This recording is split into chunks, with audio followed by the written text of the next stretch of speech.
Shocking scenes. Chinese people resist. CCP terrified. Shanghai elevated bridge warps from heat. Drivers say the road is buckling. 2.5 billion project completed 6 months ago. Zhengzhou Jinshui river slope collapses.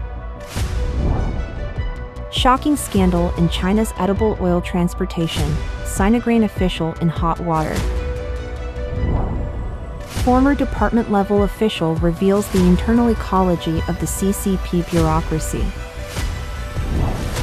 On the 9th anniversary of the 709 crackdown, China is ashamed. It's all covered in today's China Truths. Shocking scenes. Chinese people can't bear it anymore. The wave of resistance surges. The CCP is terrified. China's economy is sluggish, and local governments are heavily in debt. In order to increase fiscal revenue, the government is arbitrarily charging fees from the public, with fines often reaching thousands or even tens of thousands of yuan.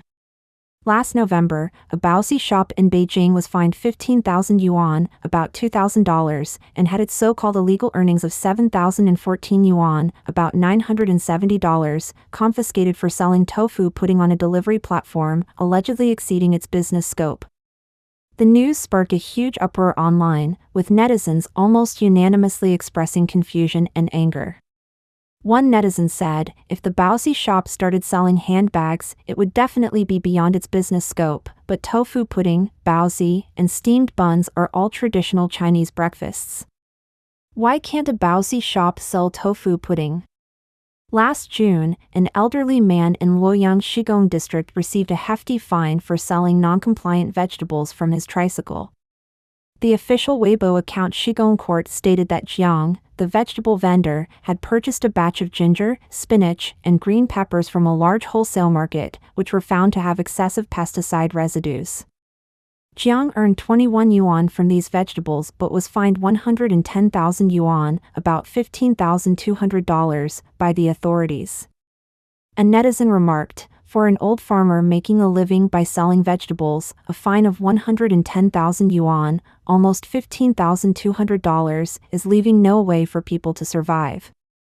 Are the authorities short on money for salaries? On December 11 last year, a netizen in Zhengzhou City, Hunan, posted a video on social media, claiming that his cake shop was fined 200 yuan by city management officers for placing flower baskets at the entrance during the grand opening. The video showed several city management officers inquiring about the flower baskets in front of the cake shop. This May, a car owner in Shandong, after buying 6 watermelons and some vegetables, put them in the trunk of his car. On the way home, he was suddenly stopped by traffic police. The traffic police said, "Private cars are not meant for carrying goods. Your trunk is too full, and it looks dangerous. Fine, 200 yuan, almost $28. Netizens expressed outrage, saying that such fines were outrageous. How can putting 6 watermelons in the trunk be dangerous? The traffic police shouldn't over-penalize trivial matters. On July 6 in Guangdong's Pingding town, Huazhou, several policemen tried to seize an elderly man's motorcycle.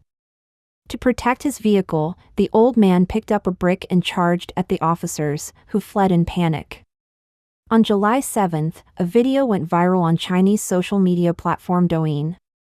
The blogger reported that a left-behind girl in Guangxi, trying to raise money for her elderly grandmother's medical treatment, sang on the streets after school. The police, citing the lack of a permit, unplugged her speaker and drove her away. The video showed the girl singing when the police interrupted her, rudely stating, "No performing. No permit today, no performing." Passers-by couldn't bear to watch and began singing along with the girl in protest against the police. On January 24, 2019, a bus driver in Hubei was fined 200 yuan, about $28, by a traffic policeman for carrying 2 bags of food brought by a passenger. The food included cabbage, radishes, peanuts, and meat. The policeman cited a rule against carrying goods on buses, as the vegetables were considered cargo.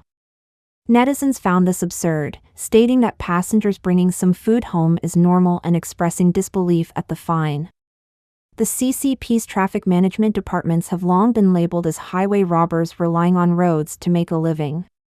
Media reports previously revealed that a northern county government generated over 30 million yuan, about $4.2 million, in traffic fines annually, accounting for one-third of its total fiscal revenue. Shanghai elevated bridge warps from heat. Drivers say the road is buckling. Recently, continuous high temperatures in Shanghai have caused the elevated bridge road surfaces to warp from the heat, resulting in noticeable bumps as vehicles pass over. On the afternoon of July 7th, a Shanghai resident posted a video online showing significant deformation near the Siping Road exit on the Inner Ring Elevated Road in Shanghai. According to the dashcam footage shared by the netizen, at around 4:38 p.m. that day, vehicles experienced obvious jolts when driving over the warped section, causing one car to bounce. This resulted in traffic congestion on that stretch. The driver behind, witnessing the scene, commented, "The road is buckling." According to the paper, after overnight emergency repairs, the surface of the Inner Ring Elevated Road was leveled by the early morning of July 8. A related official from Urban Operation Elevated Company stated that continuous high temperatures had caused 4 sections of the Shanghai Bridge to warp, and emergency repairs had been made.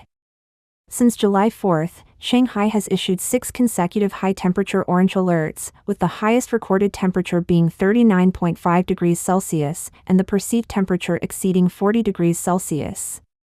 However, some netizens suggested that the deformation might be related to construction quality. It's not even extreme weather yet, and the road can't withstand this temperature? Is it a design problem? A construction problem? Shanghai's elevated bridge road asphalt warping from the sun is somewhat unbelievable. 2.5 billion project completed 6 months ago, Zhengzhou Jinshui River slope collapses. According to Jimu News, on July 8, Zhengzhou experienced heavy rainfall, causing a section of the Jinshui River channel, which had an investment of 2.5 billion yuan, almost $344 million, and was completed only about half a year ago, to collapse. Additionally, a section of the walkway and railing was damaged.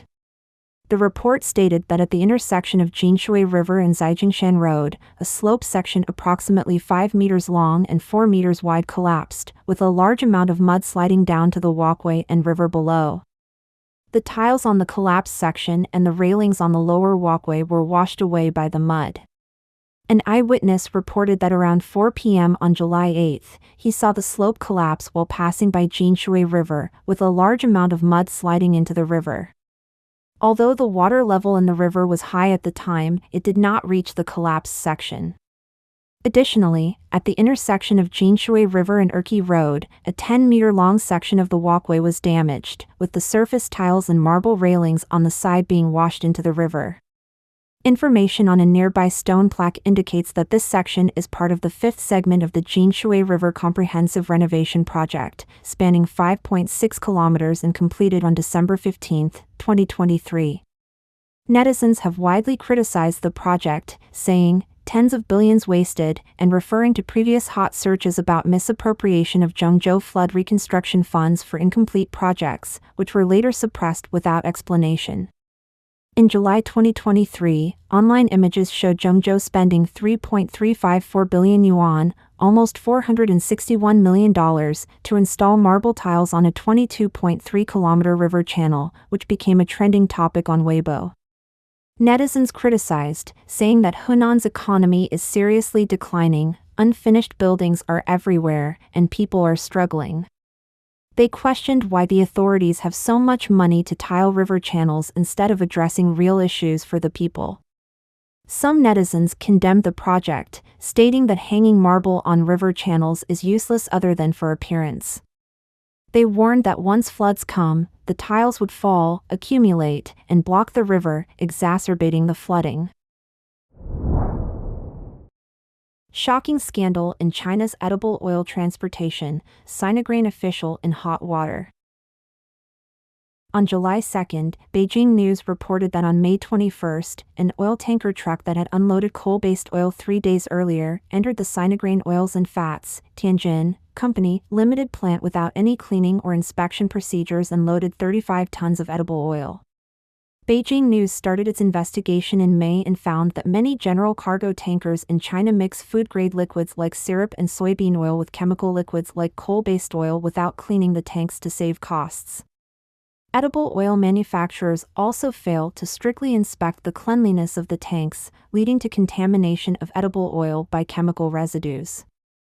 A food safety expert told Beijing News that if edible oil tankers also transport chemical liquids, the risks are unpredictable. After the incident was exposed, under public pressure, Sinograin Group issued a statement on July 6, saying it would conduct a comprehensive investigation into whether transport tools meet food safety regulations and whether transportation operations are standardized. However, the statement drew further criticism for not apologizing or disclosing how the contaminated oil would be handled, including recall or compensation, and for filtering out netizens' comments. The related topic trended on social media on July 8. On July 8, CCP's CCTV website published a commentary directly criticizing Sinograin. The article stated, "For the manager of edible liquid stock, especially a central state-owned enterprise, claiming no tank inspection because it's undetectable is shocking. This isn't incompetence but a lack of morality and responsibility." It added, "Such amateurish operations could kill consumers." On the same day, People's Daily published a similar commentary. A netizen on the social media platform X commented that everyone has a chance to consume the contaminated oil, regardless of their official rank, especially Sinograin-branded products. Another opinion suggested that senior Sinograin officials might be forced to resign. On the evening of July 8, Eatsai reported that Sinograin's edible oil brand Jinding had been removed from sale on its Taobao flagship store. The new Yellow River client reported that products taken down included sunflower oil, corn germ oil, olive oil, and sesame oil from the Jinding series. However, according to Lian Hezaobao on July 9, the removed products were back on sale on platforms like Taobao and JD. This incident is not the first of its kind in China. In recent years, China has faced several food safety scandals that have shaken public trust and highlighted systemic issues within the food industry. Former department-level official reveals the internal ecology of the CCP bureaucracy. The CCP bureaucracy is shrouded in secrecy, making it difficult for outsiders to understand its inner workings. At the end of 2022, Mr. Zhou, a former CCP department-level official who recently arrived in the United States, exposed the chaos within the CCP bureaucracy in an exclusive interview with Forbidden News. Mr. Zhou Guogang, former head of a provincial-level deputy department, this is the current political climate in China. In this system, if you want to investigate an official and convict them, you can find 100 charges. Before leaving the country in 2019, Mr. Zhou Guogang was a retired high-ranking official at the department level in a provincial government. He had long served as the head of a provincial-level deputy department. Observing the deteriorating political climate in China, he managed to leave the country. He revealed that under the CCP system, officials do not end well. Mr. Zhou mentioned that among his close friends, around 20 department-level and deputy department-level officials, only 3 or 4 are still free, the rest are either under investigation, have been sentenced, or are in detention.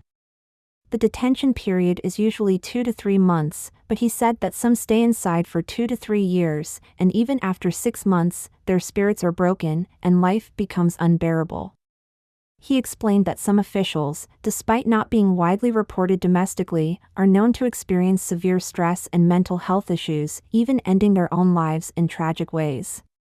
These pressures often arise once they are exposed and investigated, as they feel there is no way out. This situation frequently leads to distressing outcomes.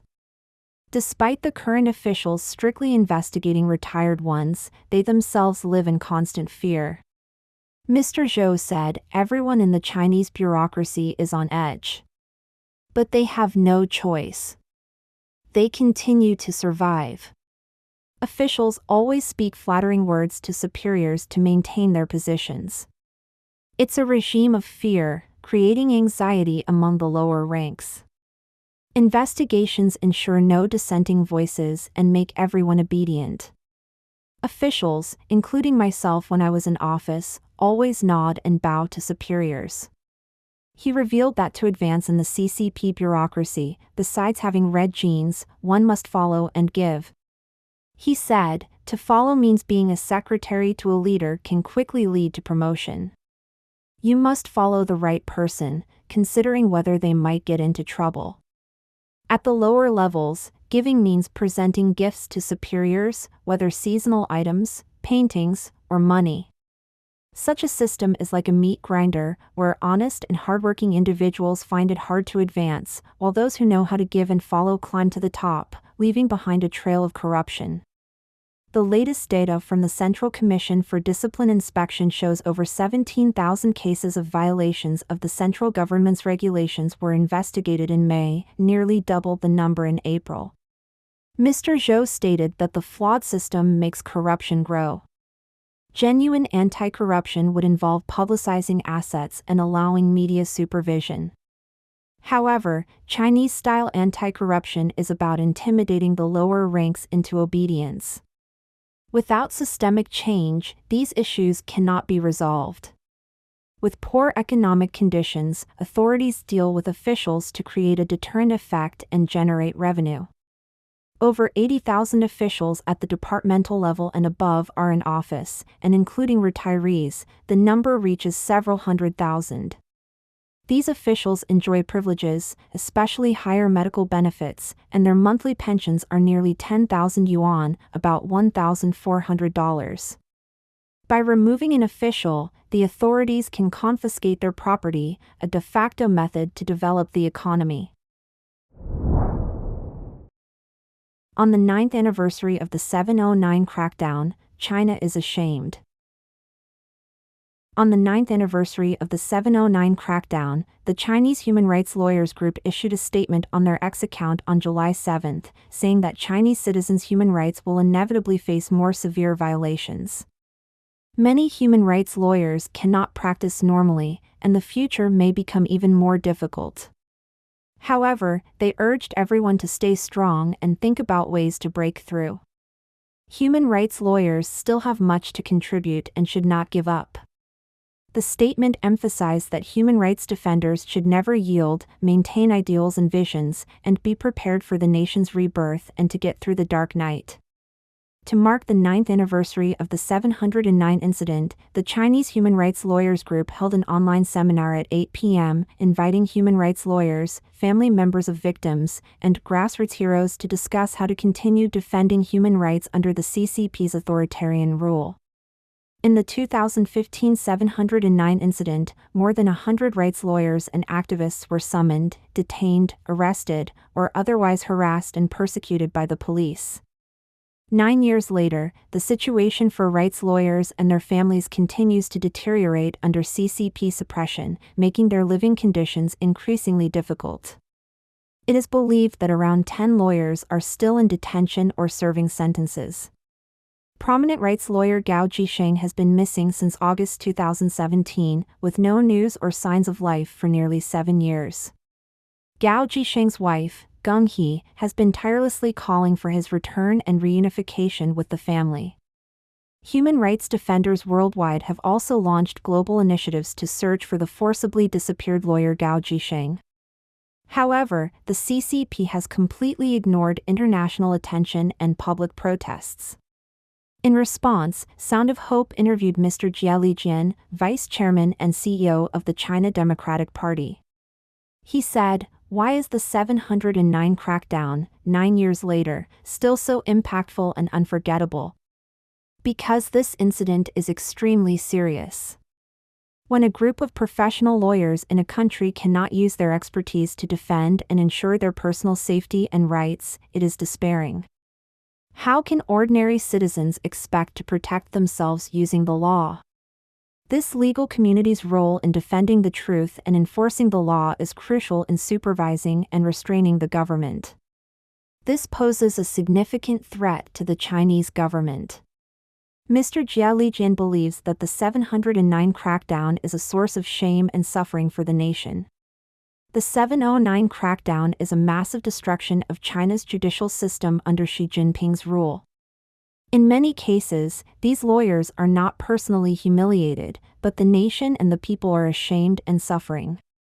Mr. Jia called on people to support the persecuted lawyers. In a country where the rule of law is non-existent, the CCP uses the name of the state to commit crimes. The state power is used to suppress defenseless individuals, such as rights lawyers, activists, and dissidents.